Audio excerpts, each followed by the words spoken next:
欢迎回到江峰世界，朋友们好。5月29日傍晚，中南海一场本该杯弓交错的政治局参会刚刚开席，突然301医院南楼传来急电，前总理朱镕基病危。这通急电彻底撕开了中南海最深处的权力防线，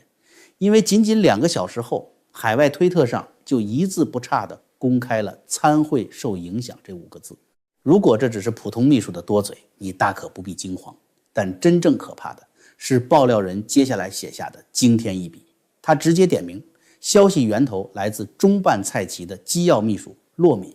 政治斗争中，真正的线人是要被极力保护的。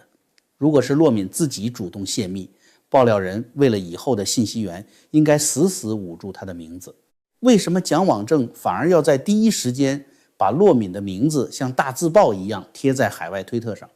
这只有2种可能。第一种，借刀杀人的离间计，幕后的反习势力根本没有在蔡奇身边安插卧底，他们当然知道朱镕基病危，参会受影响，为了除掉蔡奇最得力的助手，他们故意在海外爆料时把屎盆子扣在骆敏头上。老习生性多疑，一旦看到这个消息，不管骆敏有没有泄密，他的政治生涯都已经结束了。蔡奇的整条信息防线不攻自破。第二种可能，沉船计划的投名状。骆敏自己知道中南海内部的大清洗即将来临，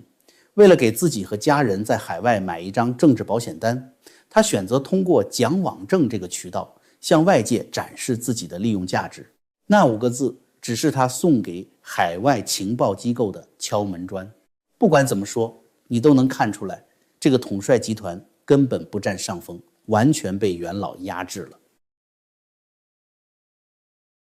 要理解这场参会风暴的真正杀伤力，就必须明白朱镕基的生命和呼吸就是他自己派系版图的边界和他家族财富的护身符。去年10月的4中全会，习近平已经被剥夺了党权与军权，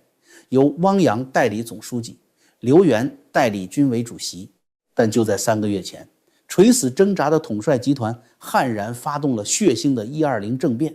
暗害了张又侠和刘振立。如今刘源指挥着38军将北京和中南海死死围困，而胡春华担任清算组组长，正手握那份美方出示的20万亿美元官员海外资产名单，对党政系统展开了顺藤摸瓜的铁血大清洗。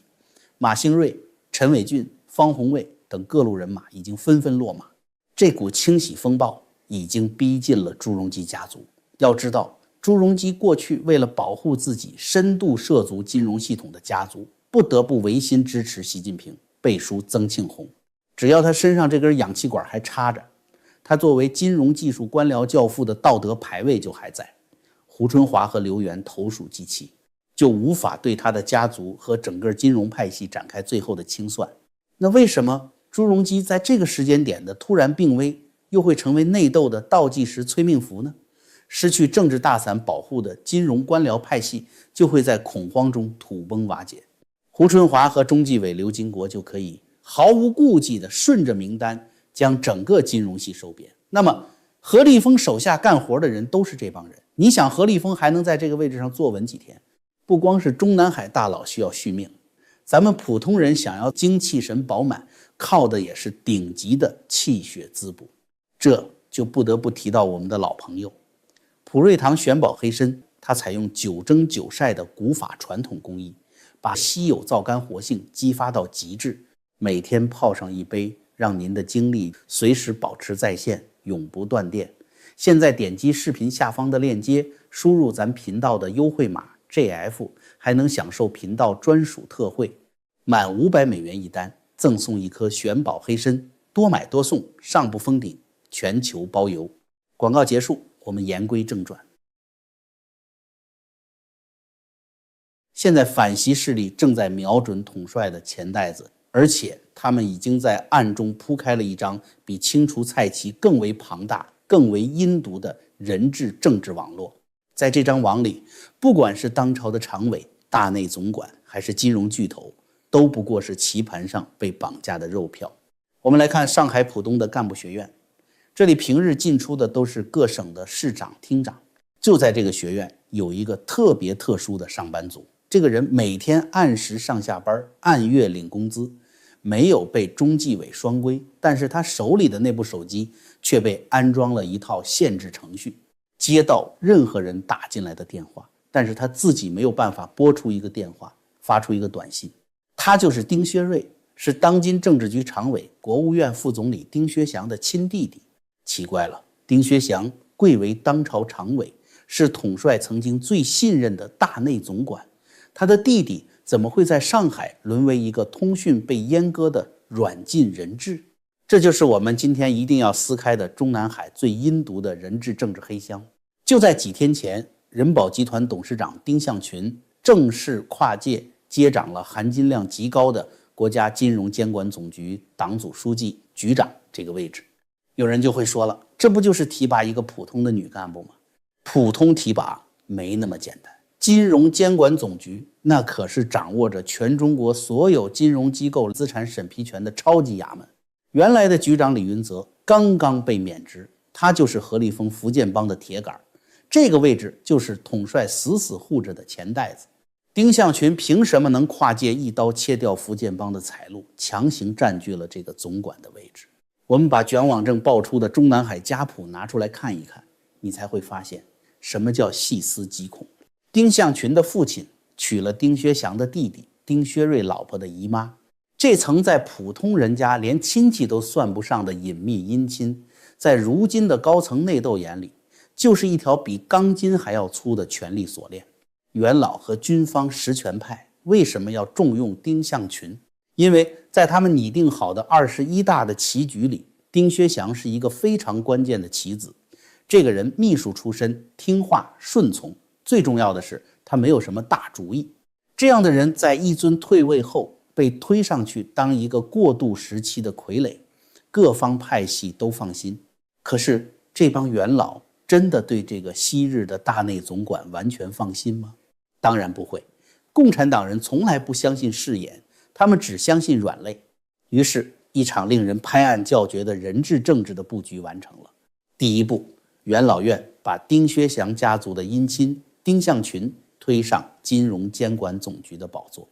让他去干最脏的活，彻底抄底何立峰，甚至是最高层家族在金融系统的海外白手套。第二步，他们把丁薛祥的亲弟弟丁薛瑞肉体隔离在上海，用那部只能接听不能拨打的手机实施全天候的精准监控。丁薛祥在台前当傀儡，敢不听话吗？不然你弟弟的手机下一秒可能就永远关机了。丁向群在金融口抄底，你敢对习派的钱袋子手软，那你表亲全家人的命就在元老院的手心攥着呢。这哪里是重用丁向群，这就是逼着你给元老院去当刽子手。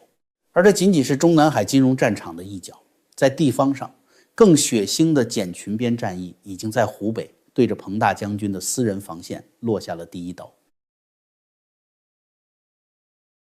彭丽媛可不简单，他的身后早就有一帮势力了，马兴瑞、王晓红、王忠林都是他的钢铁堡垒。但是马兴瑞被中纪委穿透式调查，王晓红在境外洗钱通道被死死封住，现在彭丽媛在北京的保命防线也已经到了土崩瓦解的边缘。就在这个时候，卷网正再次披露了一条重大爆料，彭丽媛正在动用她最后的政治能量，强行推动湖北省委书记王忠林紧急进京，接掌国家安全部，取代原来的浙江亲信陈毅新。你一定会问，为什么是王忠林呢？答案就在他的女儿身上。王忠林的女儿正是彭丽媛最贴身、最信任的机要警卫秘书。彭丽媛想把女护卫的父亲提拔成特务头子，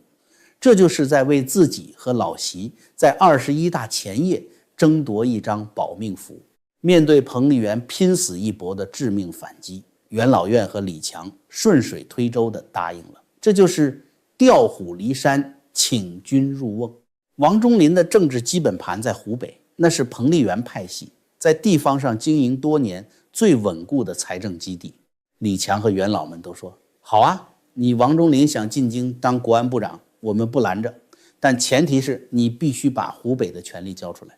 也就是在王忠林收拾行李准备进北京的同时，李强的人马自然资源部部长关志欧已经带着组织部的秘密文件死死盯在了湖北省委书记的位置上。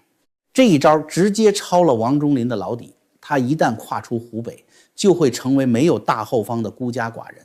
湖北的万亿资源和财政变现能力瞬间被李强的人马全面接受，彭丽媛帮派在湖北的这条黄金财路就断了。那么王忠林兴高采烈地进了北京，他真的能当上威风八面的特务头子吗？这才是整场阴谋里最让人绝望的空城计。今天的国家安全部在陈毅新手里，早就被中纪委的李希、刘金国和军纪委的张生民给阉割得不成样了。特工网络被清洗，监听权力被限制，不然马兴瑞案件怎么能查得这么彻底？所以说，王忠林即将接管的国安部就是个空壳。而更致命的是，中南海的程序陷阱也在冷眼地等着他。国安部长的任命必须通过人大常委会的合规表决，而人大的掌门人是中共保守派大佬赵乐际，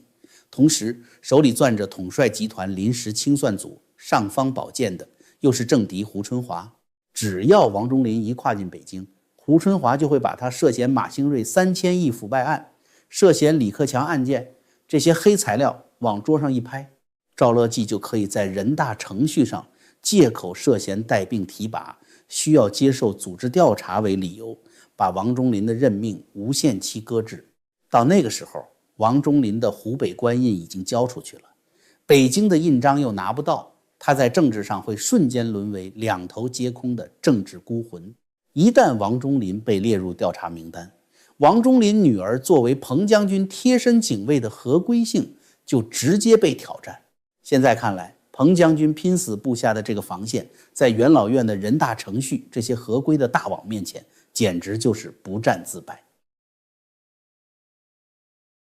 讲到这里，我们必须解答一个观众最困惑的谜题：既然反西元老院甚至军队已经完成了精密的权力合围，那么为什么此时此刻老习依然能坐在国家主席的位置上？为什么他还能出现在电视新闻里？去西藏、去新疆，甚至会见川普和普京，这难道不是他大权在握的证明吗？其实这恰恰是中南海生死对决中最残酷、最具有黑色幽默的废物利用。我们把目光拉到北京西山那座深邃能抵御核打击的地下指挥所，那里才是中共目前实质上的影子权力中枢。张又侠、刘源、刘振立这帮老军头早就通过去年93阅兵的合法军事调度，把野战军主力第82集团军部署在了北京外围和中南海周边。这是一次对中央警卫局、公安特警绝对的物理反包围。你以为一尊还能调动部队？其实中共军队早已经进入了去中心化的自主备战状态。老习在程序上也无法通过任何一纸公文向任何一支团以上的部队发出可以被执行的军令。那为什么元老不干脆把他废掉？为什么还要让他当这个国家主席？这就是元老院最阴险的制度设计。他们需要维持中共伟大、光荣、正确的团结形象，避免因为剧烈动荡而当场中共垮台。但最重要的一点就是要让老习背锅。中美对抗的烂摊子谁来收拾？经济崩溃的坏账谁来买单？外交上向美国低头割肉，抛弃俄罗斯和伊朗的城下之盟，谁来签字？元老院的大佬们可不傻，这种要背负历史骂名、遗臭万年的事情，他们才不干呢。于是，老习被强行留置在国家主席的仪式性岗位上，他成了一个历史接盘侠，一个签字工具人。在镜头前，他还是一尊，但实际上，军权在刘源手里，党权在汪洋手里，中纪委和中组部早已完成了对习彭势力的政治断流，他成了一个被剥夺了所有的爪牙，每天还要被逼着出来表演大国外交的傀儡。这种肉体和精神的双重凌迟，难道不比直接送秦城更加让人崩溃吗？2026年5月29日，注定要被写入历史。对于习家军来说，他们深知自己背叛了红二代，暗杀了李克强，刺杀过张又侠。老习一旦彻底交权，等待他们的将是诛九族的政治清算。因此，彭丽媛才会拼死要把王忠林推向国安部，试图做最后的困兽犹斗。但对于胡锦涛、温家宝以及手握兵权的军头们来说，面对一个已经失控、不守任何政治规矩的独裁者，任何华国锋式的和平演变都已经失效。他们正在用38军的重兵压境与中纪委的反腐利刃实施最后的围猎，一边让习近平在台前继续扮演他的帝王，稳住大盘，另一边通过控制丁薛祥的弟弟空降关志欧调查王忠林，将习近平、蔡奇、王小红的爪牙逐一敲碎。他们正在冷眼看着蔡奇的机要秘书把消息泄露给海外，因为这正是随时在下一次全会上以中枢安全糜烂为由合法废黜蔡奇，送入秦城的制度性绞索。博弈已无中间地带，不知道中南海的红墙里还会抬出几具政治尸体。但我们知道，长夜将近，最血腥也最彻底的终局清算就在不久后的中央全会上见分晓。感谢您的收看，我们下期再见。